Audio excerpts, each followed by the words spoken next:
Class में ध्यान दीजिएगा। नीट जेआरएफ का जो पीवाईक्यू सीरीज हम सब कर रहे हैं, उसमें पेपर 2 हिंदी हम लोग अभी तक यूनिट 5, यूनिट 6, यूनिट 7 कर चुके हैं। अब आ गए हैं यूनिट 8 में। यूनिट 8 नाटक, नाटक वाले सेक्शन में हम सब आ चुके हैं। भाग 1 आज हम लोग टेस्ट का करेंगे, ठीक है। भाग 1 करेंगे क्योंकि पीवाईक्यू में प्रश्न बहुत है ना। चलिए, प्रश्नों से पहले हम सब एक नज़र सारे नाटकों पर डालते हैं। कुल 14 नाटक हमें हमारे सिलेबस में पढ़ने हैं। तो अगर आपको जेआरएफ पास करना है मेरी तरह, तो सबसे पहले तो आपको सिलेबस पूरा याद रखना पड़ेगा। यानी कि हमारे नाटकों वाले सेक्शन में कौन-कौन से नाटक दिए गए हैं, ये आपको याद रखना है। तो सबसे पहला है अंधेर नगरी। अंधेर नगरी भारतेंदु हरिश्चंद्र 1881 ईस्वी में लिखा गया है। 6 अंकों में बांट करके इस नाटक को लिखा गया है। अंधेर नगरी चौपट राजा, टके सिर भाजी टके सिर खाजा। तो ये तो हम लोग स्कूल में भी पढ़े हुए हैं, तो सभी को ये याद ही होगा। अगर भारत दुर्दशा 1880 ईस्वी में, याद रखिएगा कि सिलेबस में भारत दुर्दशा को पहले देना चाहिए था ताकि हम 1880 याद रख पाते। अंधेर नगरी को बाद में दिया जाता तो हम याद रखते, हाँ अंधेर नगरी बाद में है तो 1881 में बाद में होगा, लेकिन हमारे सिलेबस में आगे पीछे दे दिया है। तो प्रकाशन वर्ष याद रखेंगे कि सबसे पहले भारत दुर्दशा का प्रकाशन हुआ 1880 में। कहीं कहीं आपको अलग प्रकाशन वर्ष मिलेगा। तो मैं जो यहाँ प्रकाशन वर्ष लिखी हूँ ये डॉक्टर नगेंद्र की पुस्तक से है, जो पूर्णतः प्रमाणित है, एनटीए के द्वारा भी माना गया है, ठीक है। ईस्वी अगर एनटीए पूछेगा तो 1880 ईस्वी, 1881 ईस्वी ही पूछेगा, और 1933 संवत बताया गया है, ठीक है। भारत दुर्दशा जो नाटक लिखा गया उसमें संवत दिया गया है 1933, तो संवत अलग है, ठीक है, संवत अलग है, ईस्वी अलग है। अब आइए, भारत दुर्दशा को भी 6 अंकों में बांट करके दिखाया गया है। इसमें भावों का मानवीकरण किया गया है। जो भारत दुर्दशा नाटक है ना, भावों का ही मानवीकरण करके हमें भारत की दुर्दशा के विषय में भारतेंदु जागृत करते हैं, लोगों को समझाते हैं। उसके बाद तीसरा नाटक है चंद्रगुप्त, 31 में, 1931 में आया। स्कंदगुप्त 1928 में, ध्रुव स्वामिनी 1933 में।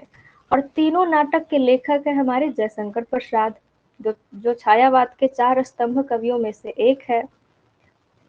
जयशंकर प्रसाद, तीनों ही नाटक जो इनके हैं ऐतिहासिक नाटक है, ठीक है।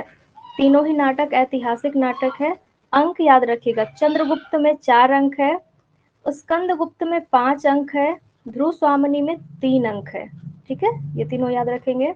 भारत दुर्दशा में 6 अंक, अंधेर नगरी में भी 6 अंक। तो ध्रुव स्वामिनी तक हो गया जयशंकर प्रसाद। अंधा युग, अंधा युग 1955 ईस्वी में लिखा गया है। धर्मवीर भारती इसके लेखक है। और अंधा युग एक गीति नाट्य है। क्या है? गीति नाट्य है।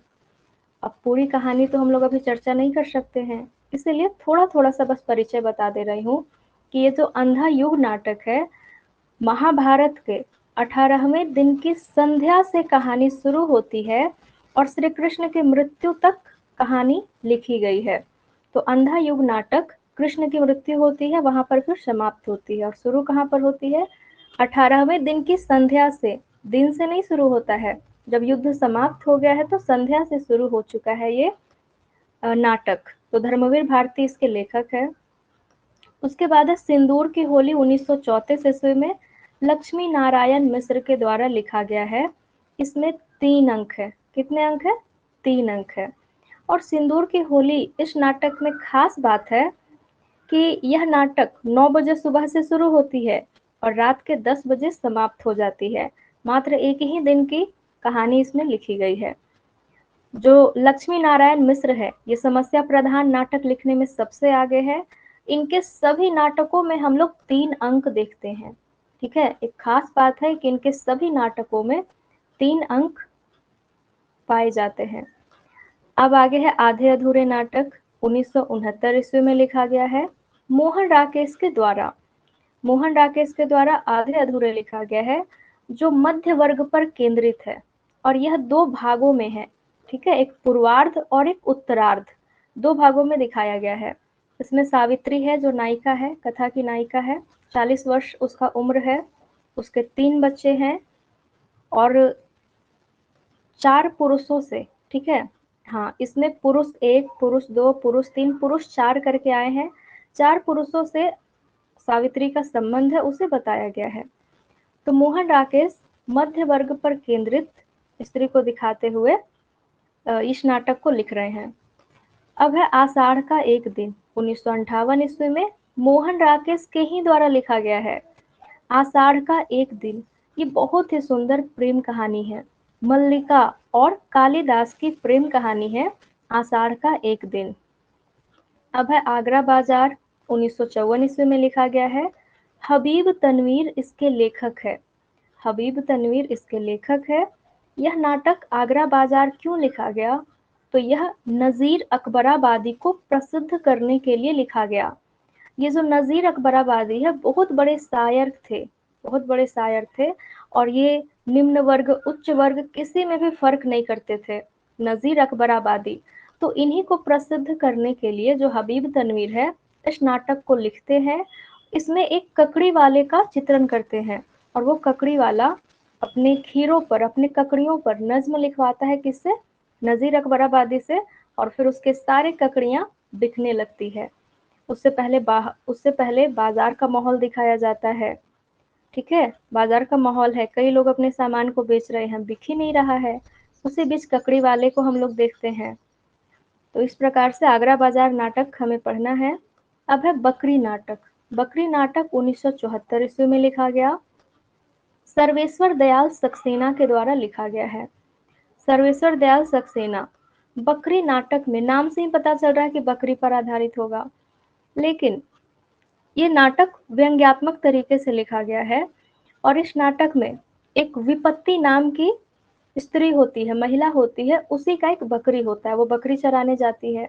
उसी समय 3 डाकू वहां से गुजर रहे होते हैं और तीनों डाकू के मन में आइडिया आता है, एक सुझाव आता है और वो बकरी को चुरा लेते हैं और चुराने के बाद पूरे गांव में हल्ला कर देते हैं कि देखो हमें गांधी जी की बकरी मिल गई है और गांधी जी की बकरी मिल गई है तो अब आप लोग चढ़ावा चढ़ाइए।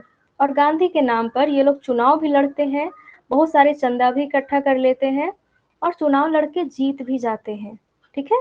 चुनाव लड़कर जीत भी जाते हैं। तीनों डाकू है कर्मवीर, धर्मवीर और सत्यवीर, जिसमें से कर्मवीर चुनाव लड़ता है। हाँ, और इसमें दोहा छंद का प्रयोग किया गया है बकरी नाटक में। अब है एक और द्रोणाचार्य। एक और द्रोणाचार्य 1977 ईस्वी में लिखा गया है। 1977 ईस्वी में लिखा गया है।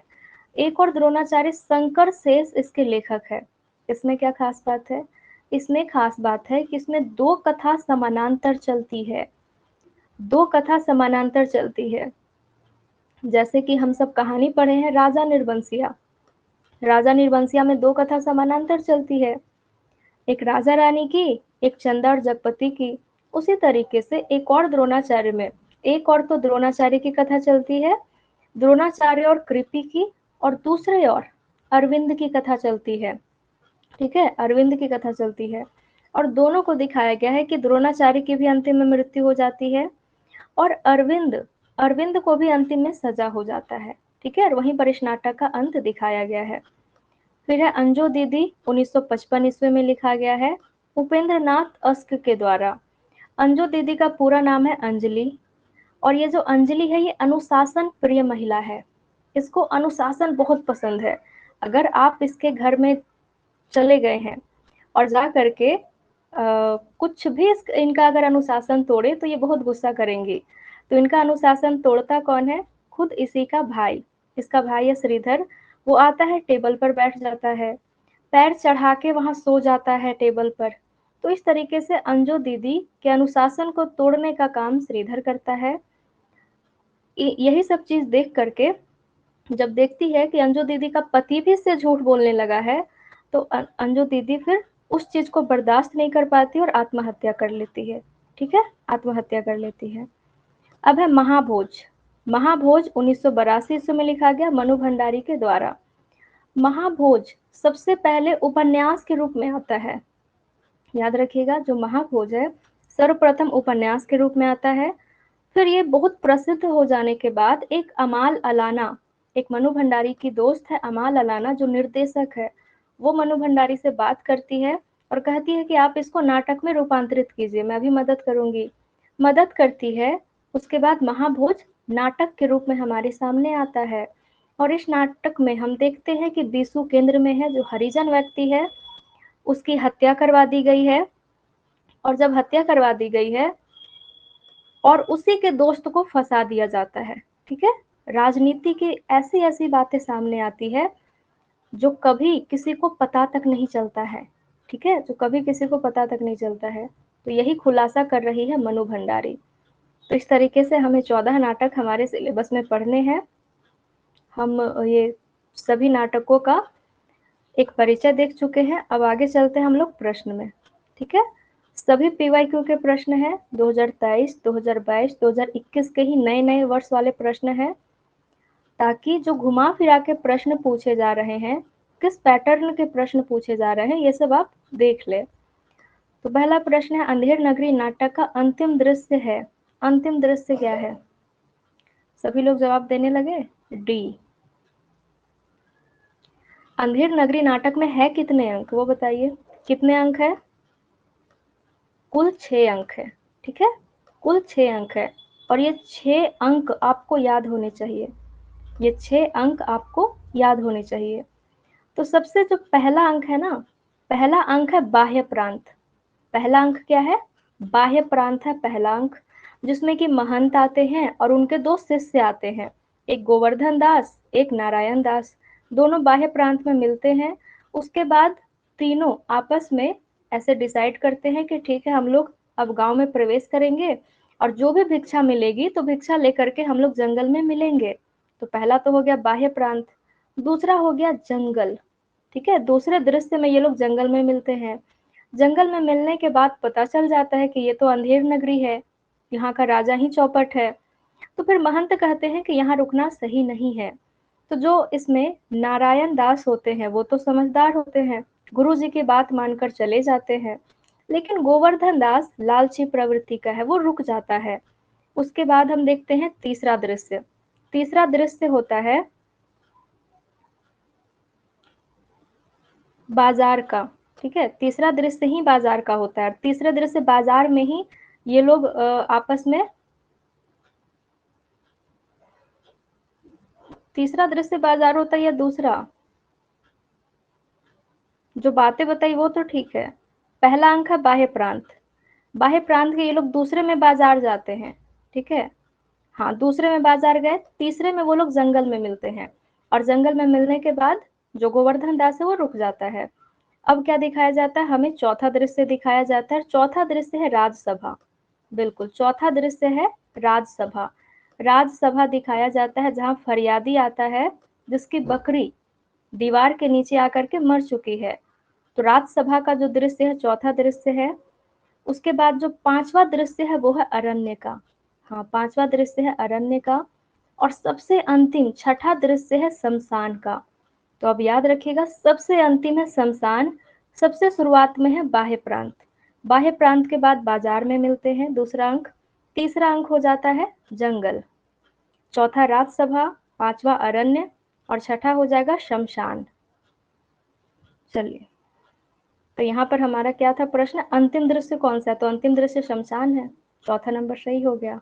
ठीक है, अब आगे आते हैं। ये जो वन लाइनर का प्रश्न है ना, अब आगे देखिएगा, ऐसे जब पंक्तियां बना के पूछी जाएगी उसी में मिक्स करके पूछा गया है। अंधेर नगरी नाटक के संबंध में निम्नलिखित कथनों पर विचार कीजिए। सही कथन बताना है, कौन सा है? सही कथन बताइए जल्दी से। ए, सभी लोग ये कह रहे हैं। चलिए देख लेते हैं, हम सब काट छाट करके सही उत्तर तक पहुंचेंगे। महंत जी गोवर्धन दास और नारायण दास के गुरु हैं। बिल्कुल है। तो चलिए, ए तो सभी में है। अंधेर नगरी के पहले अंक का स्थान बाजार है। अभी देखिए, पहला अंक हम लोग बाह्य प्रांत पढ़े हैं। पहला अंक हम लोग बाह्य प्रांत पढ़े हैं, तो ये बाजार गलत हो जाएगा, यानी बी नंबर गलत है। जिस ऑप्शन में बी है उसको काट दीजिए। अब आइए आगे। अंधेर नगरी का प्रकाशन वर्ष 1881 है। बिल्कुल सही है। डॉक्टर नगेंद्र के अनुसार बिल्कुल सही है। तो सी नंबर जिसमें नहीं है उसको काट दीजिए। इसके तीसरे अंक का स्थान जंगल है। तीसरे अंक का स्थान जंगल है। बिल्कुल है। ये सही हो जाएगा। इसके 5वें अंक का स्थान शमशान है। अब ध्यान दीजिएगा, ये तो हम लोग लास्ट में पढ़े हैं, ठीक है, लास्ट में पढ़े हैं कि जो शमशान है वो तो छठा अंक है, सबसे अंतिम अंक है, तो ये गलत हो जाएगा ऑप्शन। तो डी हमारा सही है, यानी कि पहला नंबर सही हो गया। ई नंबर वाला हम लोग काट देंगे। आगे प्रश्न है, अंधेर नगरी नाटक में पहले से बाद में आए संवादों का क्रम निर्धारित कीजिए। जब ये संवाद आ गया था तो लगा जैसे कि बहुत कठिन है, ठीक है, जब मैं परीक्षा दे रही थी तो यही प्रश्न था, तो लगा कि बहुत कठिन है, लेकिन थोड़ा सा अगर लॉजिक लगाइएगा तो आप सही कर लीजिएगा, क्योंकि हम सभी कथन को ऐसे रट के तो याद रख नहीं सकते हैं, तो सब थोड़ा सा लॉजिक लगाइए, जैसे हम लोग अंक से याद किए हैं, ठीक है। और यहाँ थोड़ा कथन पढ़िएगा तो आप देखिएगा चना, ठीक है, और फिर नीचे है चना, यानी चना चना से ही दो कथन है, यानी जो चना बेचने वाला होगा वही ये दोनों कथन को बोला है, और जो चूरन बेचने वाला है वही ये चूरन वाले कथन को बोला है, ठीक है। तो जब हम लोग बाजार वाला दृश्य पढ़ते हैं तो सबसे पहले चना वाला आता है, उसके बाद चूरन वाला आता है।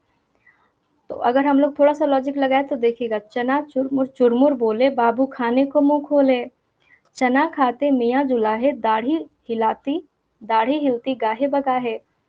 तो हम लोग ऐसा ऑप्शन चुनेंगे जिसमें कि ए पहले होगा और ई उसके बाद होगा। अब अपने ऑप्शन में आइए कि जिसमें ए पहले है और ई बाद में है। पहला ऑप्शन को देखिएगा तो ई और ए है, तो ये तो कट जाएगा, ये तो हो ही नहीं सकता है। ए और ई हमें ढूंढना है, इसमें भी ए और ई नहीं है। इसमें देखिएगा, चलिए ए और ई इसमें आ गया है, और यहाँ पर भी ए और ई साथ में है, ठीक है। लॉजिक बस समझ लीजिए कि ऐसे प्रश्न है तो कैसे बनाना है। ए और ई साथ में हमें दो ऑप्शन मिले। अब आइए चूरन वाले में, कि चूरन जब से हिंद में आया इसका धन बल सभी घटाया, चूरन साहिब लोग जो खाता सारा हिंद हजम कर जाता। तो हमें लग रहा है कि पहले हाँ ये कथन गाया गया होगा, फिर इसको गाया गया होगा, यानी सी और डी अब हमारा आना है क्रम से। तो सी और डी है इसमें? नहीं है। सी और डी तो हमें यही मिल रहा है, सी और डी तो हमें यही मिल रहा है। तो ये लॉजिक मैं भी लगाई थी, मेरा प्रश्न सही हुआ, और आप सब भी ऐसे ही कीजिएगा। अब यहाँ देख लीजिए, जो बी नंबर में है ना, लोभ पाप का मूल है लोभ मिटावत मान, ये महंत का कथन है, महंत की पंक्ति है, जो गुरु जी है उसमें उनकी पंक्ति है। जब ये अपने दोनों शिष्य को कहते हैं कि तुम लोग जाओ और भिक्षा लेकर के आओ, तो जो इसमें गोवर्धन दासा कहता है, गुरु जी आप देखिए अभी मैं कितना ज्यादा लेकर के आता हूँ, तो महंत कहता है नहीं बच्चा, लोभ मत करना, लोभ पाप का मूल है लोभ मिटावत मान, अगर लोभ करोगे तो तुम्हारा मान समाप्त हो जाएगा, मान सम्मान कम हो जाएगा। हाँ, और पहले अंक का ये कथन है महंत जी का, ठीक है। अगले बार हो सकता है पूछ लिया जाए, ध्यान दीजिएगा। चलिए अगला प्रश्न है, नाटकों में गीतों के प्रयोग के बारे में सत्य कथन बताना है आप सभी को। सभी नाटकों को मिक्स करके पूछ दिया है। चलिए उत्तर दीजिए, फिर मैं आपको काट छाट कर।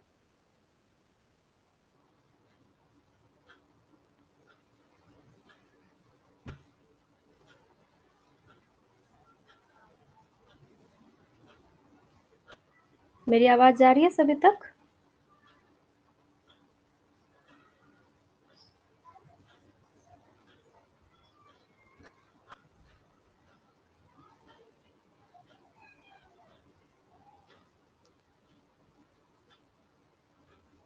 मेरी आवाज जा रही है, बताइएगा एक बार।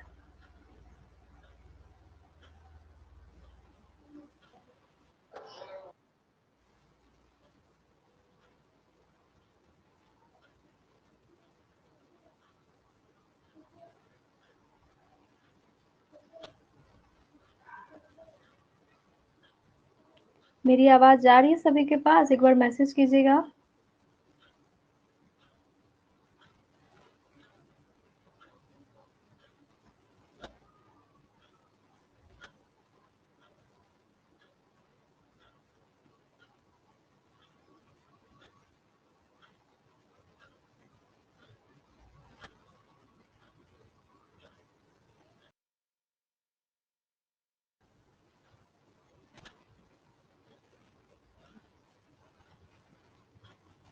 अभी अभी आवाज जा रही है मेरी?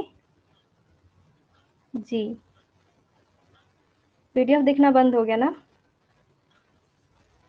चलिए अभी तो दिख गया होगा। जी, पहले भी आ रही थी आवाज़, लेकिन आप लोगों का मैसेज नहीं दिख रहा था। हो सकता है आप लोग मैसेज कर रहे हो, मुझे दिखाई नहीं दे रहा था। अचानक से नेटवर्क कम हो गया होगा। अभी दिख गया? चलिए, अब आप लोग अभी इसका उत्तर दीजिए।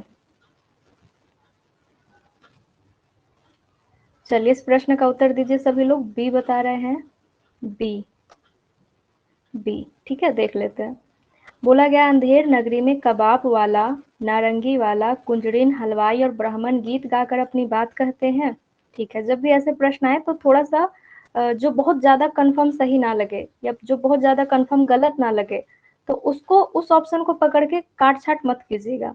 अब यहाँ देखिएगा, दोहा छंद का प्रयोग अंधेर नगरी और बकरी नाटकों में किया गया है, तो ये हमारा कंफर्म सही है। तो बी नंबर जिसमें नहीं है उस ऑप्शन को काट देंगे। आगे है कि महाभोज आधे अधूरे और आषाढ़ का एक दिन में कोई भी पात्र गीत नहीं गाता है। ये सही है। आप महाभोज नाटक पढ़ लीजिए, आधे अधूरे पढ़ लीजिए, कहीं कोई गीत नहीं मिलेगा। तो सी नंबर हमारा सही है। जिसमें सी नहीं है उसको काट देंगे। अब है कि स्कंद गुप्त में आह वेदना मिली विदाई गीत देवसेना गाती है। ये भी सही हो जाएगा, डी नंबर हमारा सही हो जाएगा। जिसमें डी नहीं है उसको काट देना है। बोला गया भारत दुर्दशा में किताब खाना वाले दृश्य में छह सभ्य लोग मिलकर गीत गाते हैं। तो याद रखिएगा, भारत दुर्दशा में जो 6 अंक है, तो पांचवें दृश्य का नाम है किताब खाना। पांचवें अंक का दृश्य का नाम है किताब खाना। ठीक है, क्या नाम है? किताब खाना। इसी अंक से बहुत प्रश्न पूछा गया है, और ये अंक खास इसलिए है क्योंकि इसमें कमेटी के 6 सभ्य लोग बैठे होते हैं, आपस में प्लानिंग कर रहे होते हैं कि भारत को कैसे बचाया जाए। तो वो लोग गीत नहीं गाते हैं, ठीक है, उसमें कोई गीत का प्रयोग नहीं हुआ है। लेकिन हाँ, पांचवें अंक के अलावे जो इसमें पहला अंक है, दूसरा अंक है, तीसरा अंक है, चौथा अंक है और छठा अंक है, सब में गीत गाए गए हैं, बस पांचवें अंक को छोड़ करके भारत दुर्दशा नाटक में। तो ये खास बात है। तो हमारा दूसरा नंबर इसमें सही हो गया। अब आगे आइए प्रश्न में। पंक्ति दी गई है कि जहां न धर्म न बुद्धि नहीं नीति न सुजन समाज, ते ऐसे ही आपहु नसे जैसे चौपट राज। अंधेर नगरी में यह चरित्र किस चरित्र के द्वारा यह गीत गवाया गया है?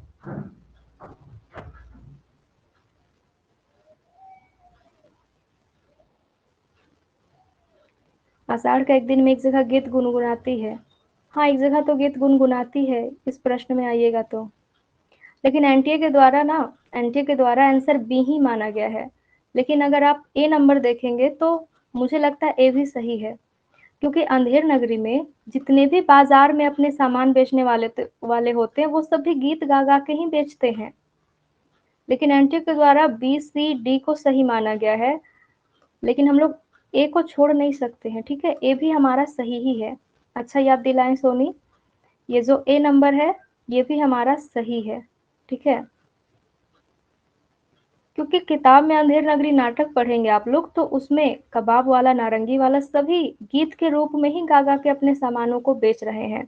यहाँ तक कि जात वाला भी अपनी जाति को बेच रहा है कि टके सिर जात ले लो, जात बदलवाने के लिए। लेकिन अगर हम लोग ए को सही मानते हैं तो फिर हमारा ऑप्शन सही नहीं हो पाएगा। ए बी और सी को फिर हमें मानना पड़ेगा, क्योंकि ऑप्शन वन में ही ए है ना।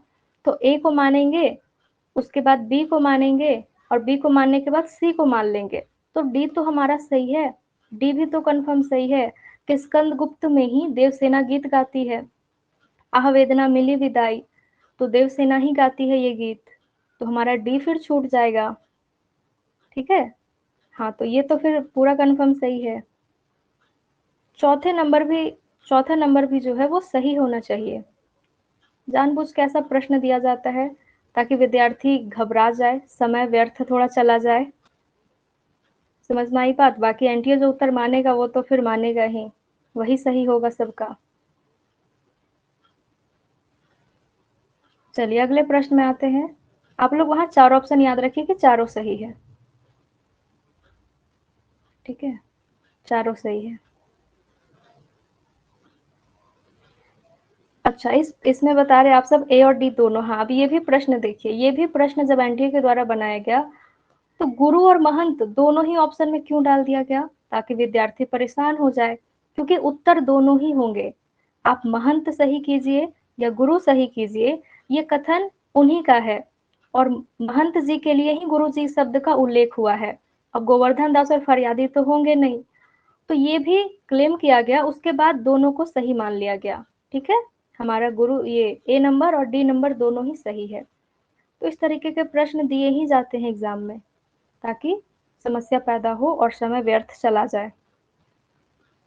लेकिन ऐसे प्रश्न में घबराना नहीं है, ठीक है, सोच समझ के अच्छे से जवाब देना है, काट छाट करके। जो ज्यादा सही लगे उसी को उत्तर चुन लीजिए, बाद में तो फिर क्लेम किया ही जाएगा। अगला है कि जात ले जात, देखिए गीत गा के ही बेचा गया है। जात ले जात टके सिर जात, 1 टका दो, हम अभी अपनी जात बेचते हैं टके के वास्ते। हर चीज 1 टके में बेच रहे थे। अंधेर नगरी में जात बेचने वाले ब्राह्मण के इस संवाद का व्यंग्यार्थ है। व्यंग्यार्थ क्या है?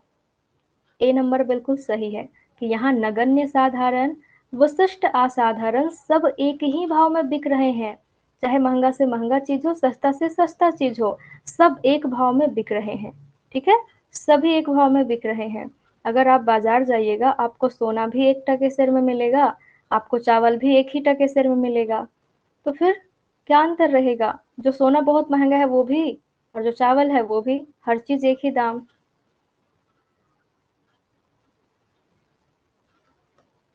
चलिए आगे है, अंधेर नगरी के आधार पर कहा जा सकता है कि भारतेंदु की साहित्य संबंधी अवधारणा है। क्या अवधारणा है? हमें भारतेंदु हरिश्चंद्र जी की सोच को बताना है कि वो क्या सोचते हैं अंधेर नगरी लिखने के समय। एक ही रात में अंधेर नगरी लिखा गया है, ये भी नोट रखिएगा, याद रखिएगा, एक ही रात में ये लिखा गया है। तो भारतेंदु हरिश्चंद्र जी सोचते हैं कि जब एक हंसी मजाक वाला हास्यात्मक नाटक ही लिखना है, तो फिर मैं क्यों ना ऐसा नाटक लिखूं जिसमें समाज की भूमिका हो। ठीक है, जो समाज के लिए अच्छा साबित हो, लोगों के लिए एक सीख साबित हो। तो साहित्य की सामाजिक भूमिका होती है, ऐसा भारतेंदु हरिश्चंद्र जी मानते हैं। ठीक है, ऐसा भारतेंदु हरिश्चंद्र जी मानते हैं और फिर वो अपने नाटक अंधेर नगरी को लिखते हैं। साहित्य की सामाजिक भूमिका होती है, इसको आप ऐसे भी समझ सकते हैं कि अभी जो हमारे समाज में जो भी फ़िल्म वगैरह आते हैं या जो भी गाने वगैरह आते हैं, तो आप देखिएगा कि समाज में लोग उसका नकल करना शुरू कर देते हैं। क्यों? क्योंकि साहित्य का प्रभाव समाज पे पड़ता है। साहित्य समाज का दर्पण होता है। कहा गया है ना कि साहित्य ही समाज का दर्पण है, तो वही चीज़ है। अगला है हमारा 8वां नंबर। यह नाटक, अगर लंबा चौड़ा है तो तुरंत नीचे पढ़िए कि आखिर पूछा क्या है।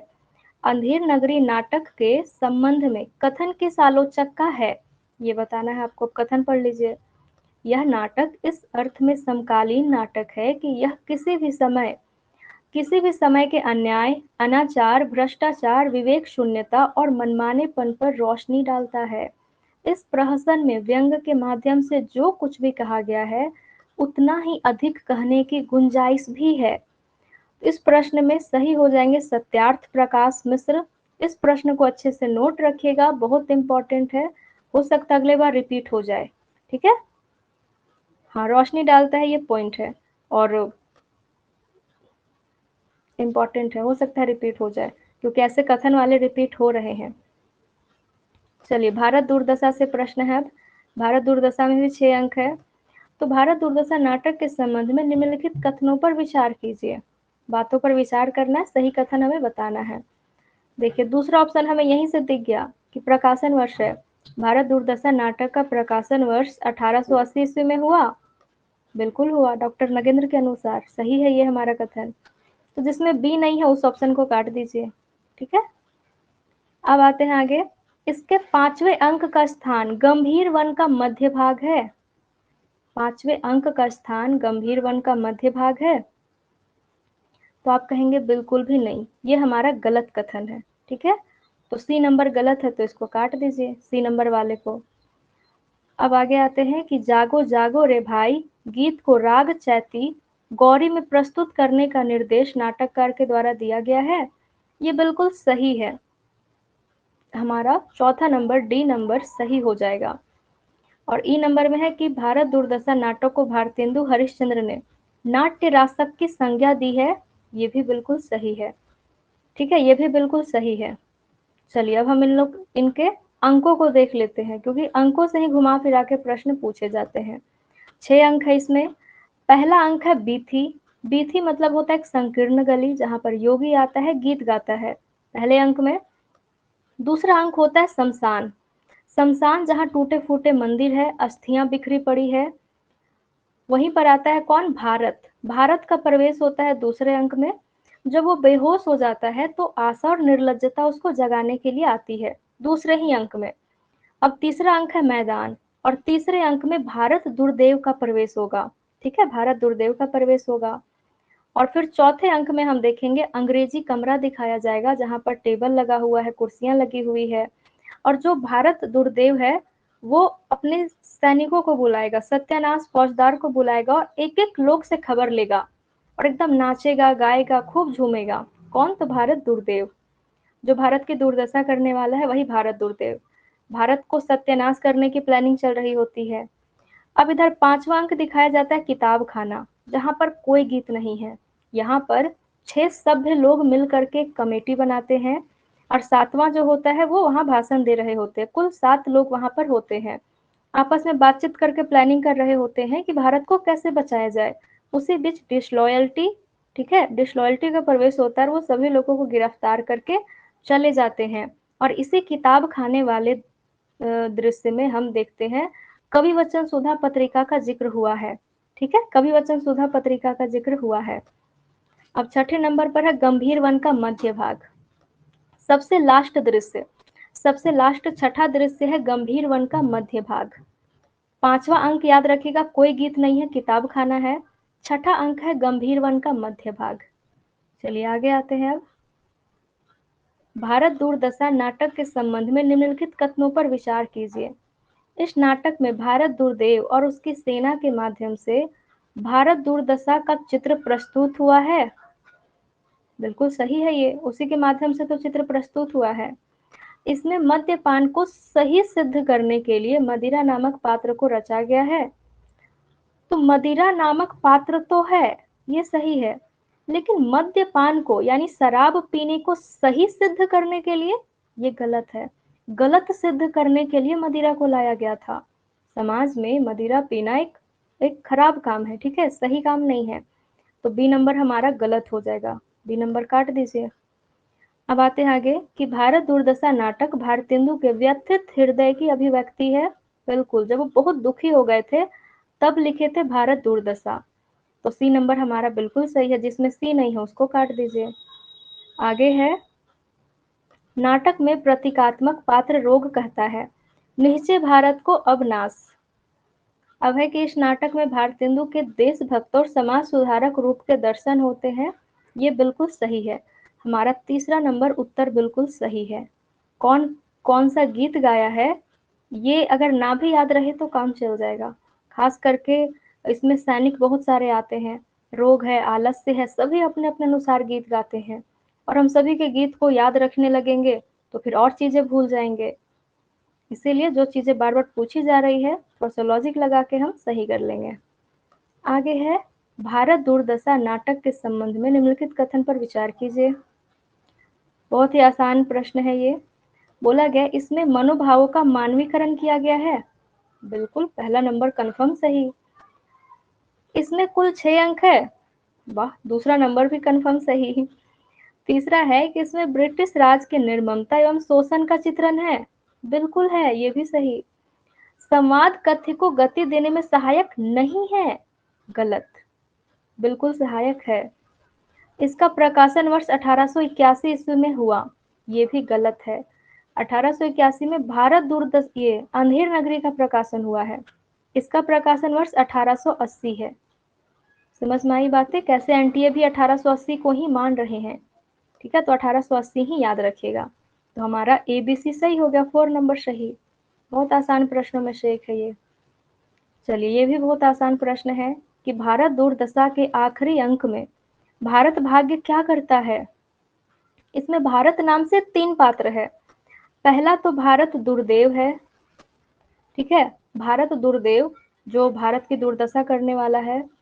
उसके बाद है भारत, एक जो इसमें पात्र है वो है भारत, और तीसरा पात्र है भारत भाग्य, तीसरा पात्र है भारत भाग्य, ठीक है। तो भारत भाग्य अंतिम में आता है, अंतिम अंक में आता है और भारत को आकर जगाता है। और जब भारत नहीं जागता है तब भारत भाग्य स्वयं आत्महत्या कर लेता है कटार से मार के, और उसकी मृत्यु हो जाती है, ठीक है। तो भारत को जगाता है, ये हमारा सही उत्तर हो जाएगा, भारत को जगाता है, सही उत्तर हो जाएगा। आगे है प्रश्न कि भारत दुर्दशा नाटक से संबंधित कौन से कथन उपयुक्त है, जो सही कथन है वो बताना है आपको। बोला गया है कि इस नाटक में 5वें अंक का स्थान किताब खाना है। बार बार 5वां अंक से पूछा जा रहा है, बहुत महत्वपूर्ण है। तो हम तो रट चुके हैं अब कि 5वां अंक किताब खाना ही है, जिसमें कोई गीत नहीं है, बिल्कुल सही है। अब आइए थोड़ा सा ऑप्शन में, ठीक है, ए नंबर तो सभी में है। नाटक में सत्यानाश फौजदार का प्रवेश दूसरे अंक में होता है। अब यही ध्यान दीजिएगा, दूसरे अंक में नहीं होता है। सबसे जो पहला अंक है ना उसमें योगी का प्रवेश होगा और किसी का नहीं। दूसरा अंक जो है, दूसरे अंक में भारत का प्रवेश होता है। भारत अपनी व्यथा पर रोता है, फिर बेहोश हो जाता है, तो उसको जगाने के लिए आशा और निर्लज्जता का प्रवेश होता है दूसरे अंक में।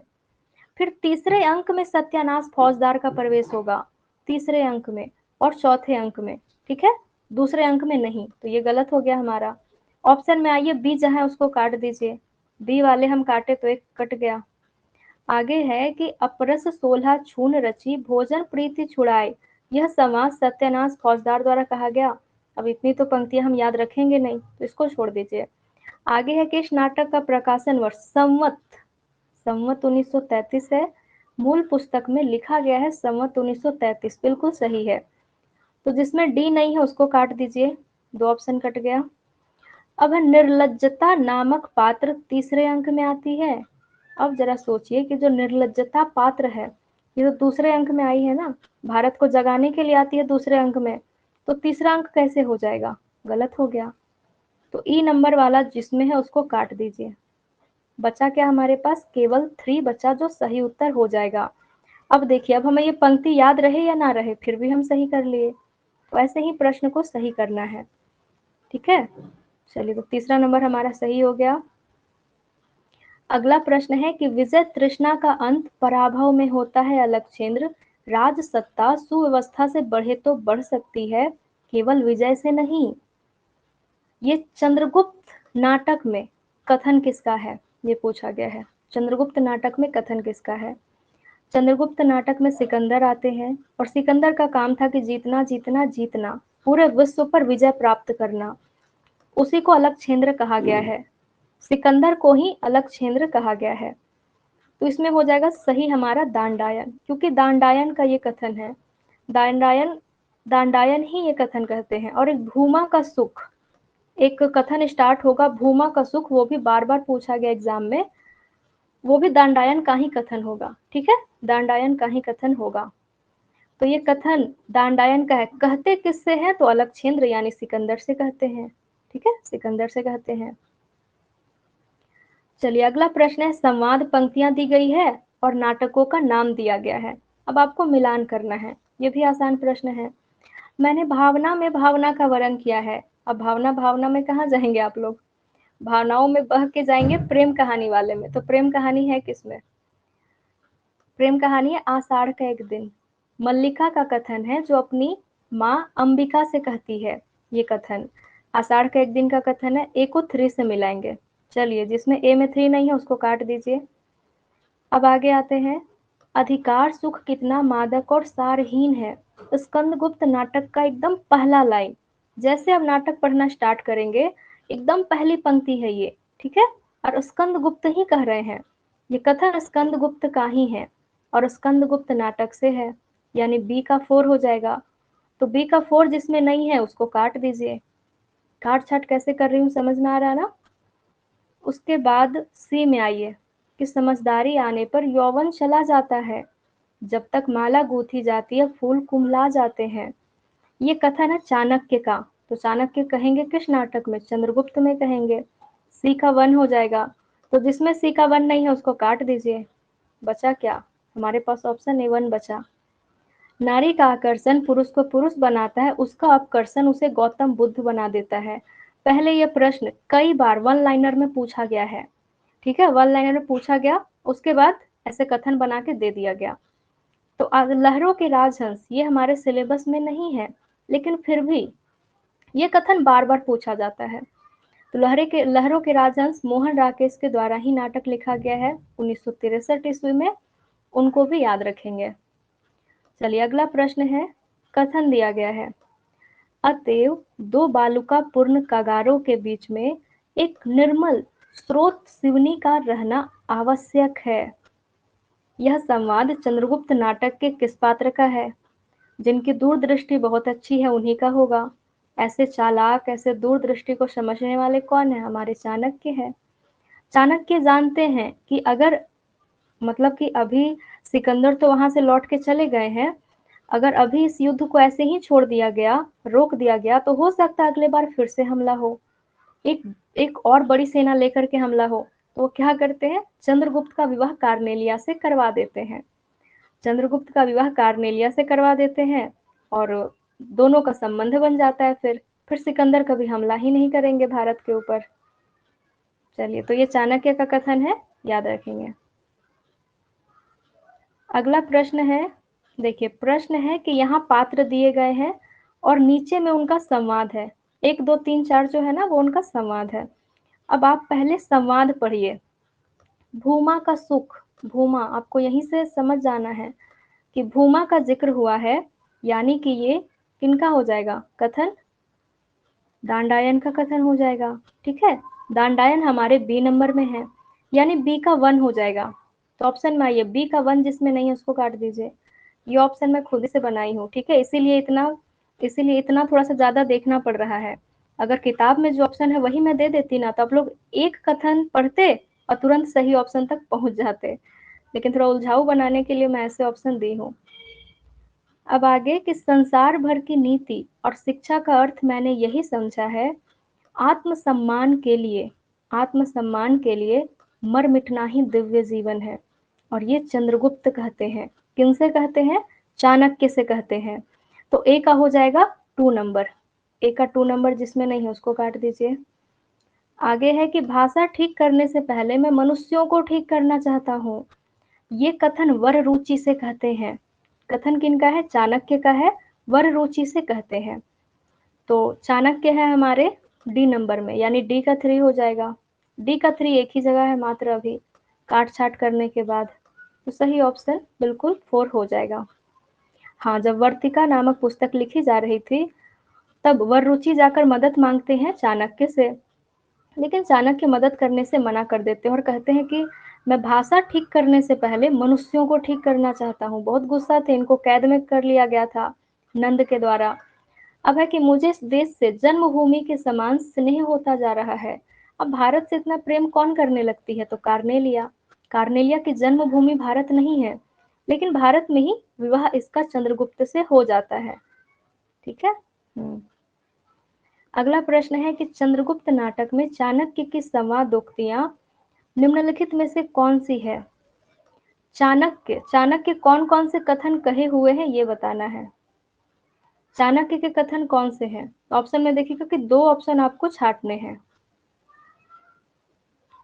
सभी लोग भी बता रहे हैं, सभी लोग बी, ठीक है, देख लेते हैं।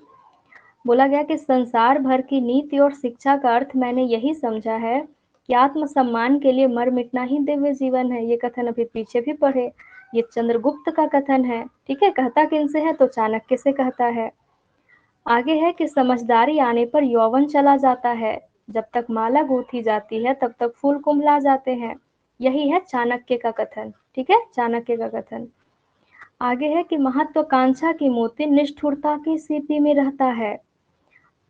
ये जो कथन है, जब जब ये इसमें एक कल्याणी होती है, जब कल्याणी का मृत्यु हो जाता है ना, कल्याणी की मृत्यु हो जाती है और चंद्रगुप्त उसको गोद में लेकर रो रहा होता है, उसी समय चाणक्य आके समझाता है कि चंद्रगुप्त, महत्वाकांक्षा की मोती निष्ठुरता की स्थिति में रहता है, तुम्हें थोड़ा निष्ठुर बनना पड़ेगा। तो इस तरीके से ये कथन चाणक्य का हो जाएगा। ठीक है। फिर एक अग्निमय गंधक का स्रोत आर्यावर्त के लौह अस्त्रागार में घुसकर विस्फोट करेगा। ये कथन किसका है, ये बताइए। हम तो चाणक्य का कथन पहचान गए, दूसरा और तीसरा है। ये कथन किसका है? सिंहरन का। आंभिक का नहीं है, आंभिक तो आके सुन लेता है वो बात, ये सिंहरन का कथन है। ठीक है। बेचारा आंभिक आके परेशान हो जाता है कि बताओ बताओ, सिंहरन बताता ही नहीं है, लड़ाई भी हो जाता है उन लोगों का वहीं पर। आगे है कि चंद्रगुप्त नाटक में किस चरित्र की बात पर प्रतिक्रिया व्यक्त करते हुए चाणक्य ने कहा। देखिएगा प्रश्न कैसे पूछा गया है। फिर अगले ही वर्ष बोल दिया गया कि मेरे पास पाणिनि में सिर खपाने का समय नहीं है, भाषा ठीक करने से पहले मैं मनुष्यों को ठीक करना चाहता हूँ, यही पूछा गया है। लेकिन इस पर कथन चाणक्य का है ऐसा ना पूछ करके बोल दिया गया कि ये कथन कहते किससे है। ये कथन कहते हैं वर रुचि से। हो सकता है अगले बार पूछ दे कि जब ये बातचीत हो रही होती है तो किस पुस्तक के लिए बातचीत हो रही होती है, तो वर्तिका के लिए। वर्तिका वर रुचि के द्वारा लिखी जा रही थी, जिसके लिए वर रुचि मदद मांग रहे थे चाणक्य का। ठीक है, तो वर्तिका पुस्तक याद रखिएगा।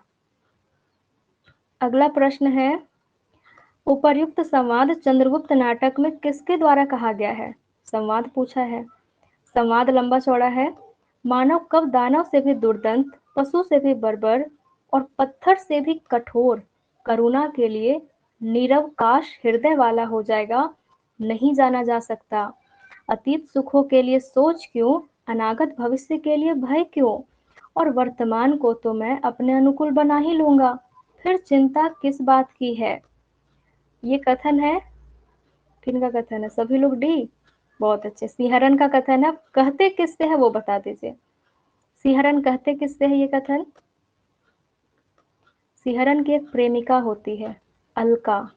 ठीक है। हाँ, अलका से कथन कहते हैं। अलका से जब ये मिलते हैं तो आंभिक तो बहुत गुस्सा होकर चला जाता है। अलका से आंभिक की ही बहन है। अलका बोलती है कि तुम यहाँ से चले जाओ, कहीं और चले जाओ, नहीं तो आंभिक तुम्हें छोड़ेगा नहीं। तो फिर ये अलका से कहता है कि अतीत सुखों के लिए सोच क्यों, यानी कि तुम मुझे मेरा भविष्य अच्छा करने के लिए कह रही हो, तो मैं क्यों सोचूंगा कि जब मैं अपना आज को ही अच्छा बना लूंगा तो भविष्य अपने आप अच्छा हो जाएगा। ठीक है, तो अलका से ये कथन कहता है सिंहरन के जाने पर। अगला प्रश्न है, यही पूछा गया है इस बार दिसंबर वाले परीक्षा में, यही पूछा गया है। चंद्रगुप्त नाटक के चतुर्थ अंक में कुल कितने दृश्य हैं? 14 दृश्य हैं। ठीक है, रट लिए आप सभी लोग, 14 दृश्य हैं। प्रथम अंक में कितने हैं वो बताइए। प्रथम अंक में कितने हैं? तीसरे में तो 9 दृश्य है। ठीक है, तीसरा में 9 दृश्य है। प्रथम में 11 दृश्य है। प्रथम में 11 दृश्य है। दूसरा में 10 दृश्य है। तीसरा में 9 दृश्य है और चौथा में 14 दृश्य है। बहुत अच्छे, चारों को याद रखेंगे। हो सकता है अगली बार कथन बना बना के पूछ दिया जाए।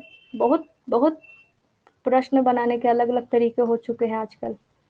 अगला प्रश्न है अब कथन ए, प्रसाद के नाटकों में रस और द्वंद्व का समन्वय है। रस और द्वंद्व का समन्वय है, बिल्कुल सही है, क्योंकि उनके नाटकों की संरचना पश्चिमी है और आत्मा भारतीय है। ये भी बिल्कुल सही है। ठीक है, ए और आर दोनों कथन सत्य है, क्योंकि जो जयशंकर प्रसाद है उनके ऊपर पश्चिमी नाटक का प्रभाव पड़ता है। पश्चिमी नाटकों का प्रभाव पड़ता है, इसीलिए जयशंकर प्रसाद के नाटक बहुत लंबे लंबे होते हैं और अत्यधिक पात्र वाले होते हैं। और उसके बाद ऐसे ऐसे दृश्य की योजना कर दी जाती है कि मंच पर दिखाना संभव ही नहीं हो पाता है। मंच पर लोग दिखाने के लिए मतलब बहुत समस्या से दिखाई जाती है, तो बहुत कठिन हो जाता है मंच पर प्रस्तुत करना। इसीलिए हर बार जयशंकर प्रसाद जब नाटक लिखते हैं, इनकी आलोचना की जाती है कि इनके नाटकों को मंच पर दिखाना बहुत कठिन कार्य है। ऐसा कार्य है, बहुत कठिन कार्य है। लेकिन फिर जयशंकर प्रसाद कहते हैं कि मैं मंच को देख करके नाटक क्यों लिखूं? होना तो ऐसा चाहिए कि जब मैं नाटक लिख लूं उसके हिसाब से मंच बनाया जाए। ठीक है, उसके हिसाब से मंच बनाया जाए। अब आगे प्रश्न है, स्कंदगुप्त नाटक में स्कंदगुप्त के उदासीन होने के निम्नलिखित कारणों में से कौन सा कारण सही नहीं है? बताना है कि कौन सा कारण सही नहीं है। यानी स्कंदगुप्त एकदम उदास रहता है, वो राजा बनना ही नहीं चाहता है। जो स्कंदगुप्त है ना, राजा बनना ही नहीं चाहता है। तो क्यों नहीं बनना चाहता है?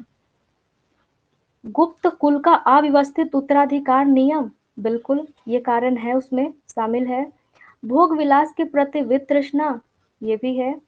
विमाता का षड्यंत्र, ये भी है। इनकी जो विमाता होती है, सौतेली माता होती है, वही तो मेन षड्यंत्र कर रही होती है। और ये सब स्कंदगुप्त जानता है।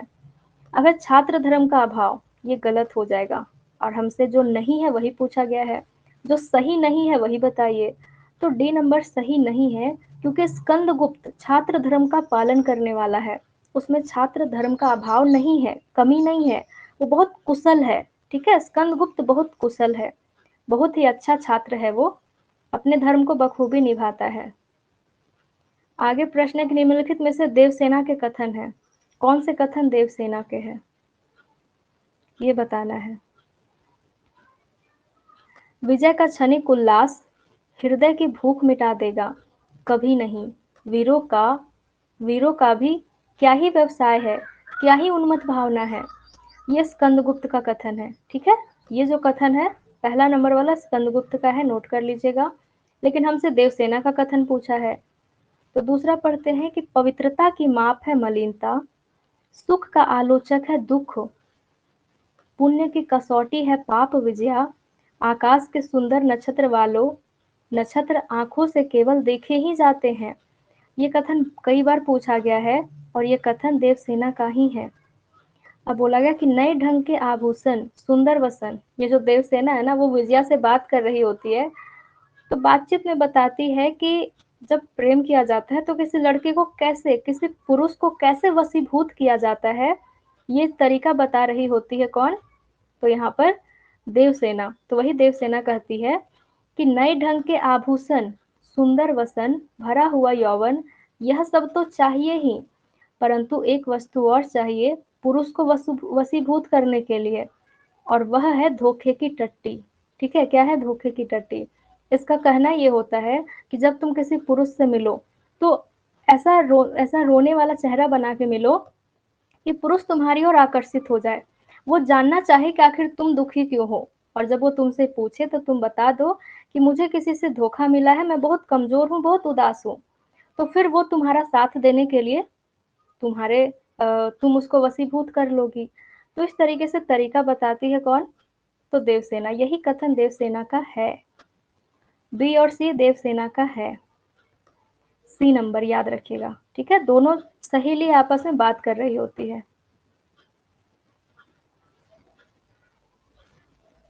आगे प्रश्न, स्कंदगुप्त के स्त्री पात्र हैं। स्कंदगुप्त नाटक के स्त्री पात्र कौन कौन से हैं? और विजया, सही बात है, विजया फिर आगे चल के यही करती है। यहाँ तक कि स्कंदगुप्त की ओर भी आकर्षित होती है।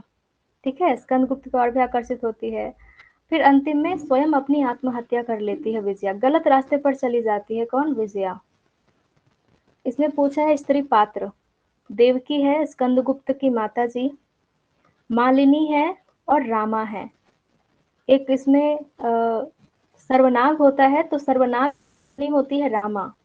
ठीक है, सर्वनाग की पत्नी होती है रामा। ये मालिनी है और देवकी है। बी सी डी हमारा सही हो जाएगा। बी सी डी हमारा दूसरे नंबर में है, दूसरा नंबर सही हो गया। अगला प्रश्न है, पवित्रता की माप है मलिनता, सुख का आलोचक है दुख, पुण्य की कसौटी है पाप विजया। कौन कहती है? स्कंदगुप्त नाटक में कौन कहती है? देवसेना कहती है। तो प्रश्न पूछने का तरीका देख लिए कि जो वन लाइनर में पूछा है, कथन बना के फिर पूछ दिया 4-5 पंक्तियों के साथ। दूसरा नंबर हमारा सही हो जाएगा। अगला प्रश्न देखिएगा, कथन फिर से पूछा गया कि स्कंदगुप्त नाटक में किसके द्वारा कथन कहा गया है? कविता करना अनंत पुण्य का फल है। ये भी बहुत महत्वपूर्ण प्रश्न है, बहुत महत्वपूर्ण पंक्ति है। कविता करना, तो कविता करना अनंत पुण्य का फल है, कौन बताएगा? जो कवि रहेगा। तो कवि इसमें से कौन है? तो कवि है मात्रगुप्त। कवि है मात्रगुप्त, और नाटक में मात्रगुप्त को ही कालिदास कहा गया है, यानी कालिदास का ही नाम बदल करके मात्रगुप्त कर दिया गया है। ठीक है, तो इसको याद रखिएगा। कश्मीर का शासक कालिदास को बना दिया जाता है, और जब हम आषाढ़ का एक दिन पढ़ते हैं तो उसमें भी देखते हैं कि कालिदास का नाम मात्रगुप्त हो गया है, और अब वो कश्मीर का शासक संभालने के लिए गया है। तो उसमें भी वही चीज है, और स्कंदगुप्त में भी हम यही चीज देखते हैं। तो मात्रगुप्त का कालिदास नाम है, और इसी का कथन है कि कविता करना अनंत पुण्य का फल है। इस दुराशा और अनंत उत्कंठा से कवि जीवन व्यतीत करने की इच्छा हुई। संसार के समस्त अभावों का असंतोष कहकर हृदय को धोखा देता रहा, परंतु कैसी विडंबना! लक्ष्मी के लालों का भ्रूभंग और क्षोभ की ज्वाला के अतिरिक्त मिला क्या? ठीक है, मिला क्या? तो ये हमारा सही ऑप्शन 3 नंबर हो जाएगा। चलिए, लास्ट प्रश्न है आज के क्लास का, बाकी फिर हम लोग कल प्रश्नों को करेंगे।